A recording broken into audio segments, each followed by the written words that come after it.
Hyderabad శిల్పారామంలో national handicrafts fair తో పాటు సంక్రాంతి సంబరాలను మంత్రి శ్రీనివాస్ గౌడ్ ప్రారంభించారు. చేనేత వస్త్రాలను ధరిస్తే చర్మ వ్యాధులు రావని ఈ సందర్భంగా మంత్రి అన్నారు. శిల్పారామం అంటేనే సంస్కృతి, సాంప్రదాయం, చేతి వృత్తులు, కళలు అని అన్నారు. ఇక ఇలాంటి శిల్పారామాలు మరికొన్ని తెలంగాణలో ఉండాలన్న నెపంతో ఉప్పల్, మహబూబ్ నగర్ లో పూర్తి స్థాయిలో ఏర్పాటు చేయనున్నట్లుగా చెప్పారు. భవిష్యత్తులో మరింతగా చేతి వృత్తుల కళాకారులను ప్రోత్సహించనున్నట్లుగా ఆయన తెలిపారు. సిరిసిల్ల, పోచంపల్లి ప్రపంచంలోనే గుర్తింపు పొందిందన్నారు ఆయన.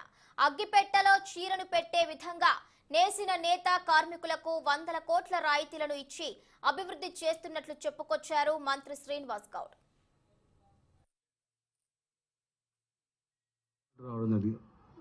International first.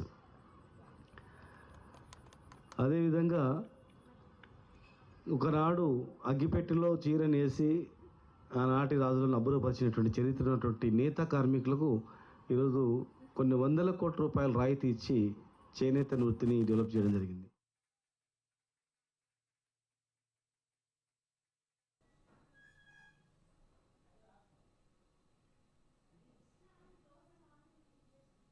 క్యాన్సర్ కారక లక్షణాలు వస్తున్నాయి, బాడీలోకి అల్యూమినియం అవుతుందని మళ్ళీ పునరావృతం అవుతుంది.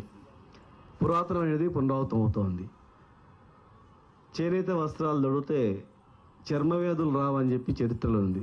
మళ్ళీ ఇప్పుడు మొదలుకు వస్తూ ఉంది. కుండలలో అన్నం తింటున్నాం, కుండ బిర్యానీ అని చెప్పేసి అట్లా చేనేత బట్టలు, ఇంకా అనేక రకాలుగా సాంప్రదాయాలు అనేటివి మన భారతదేశమే గొప్ప సాంప్రదాయమైనటువంటిది అది మళ్ళీ వస్తుంది. ఇలాంటి శిల్ప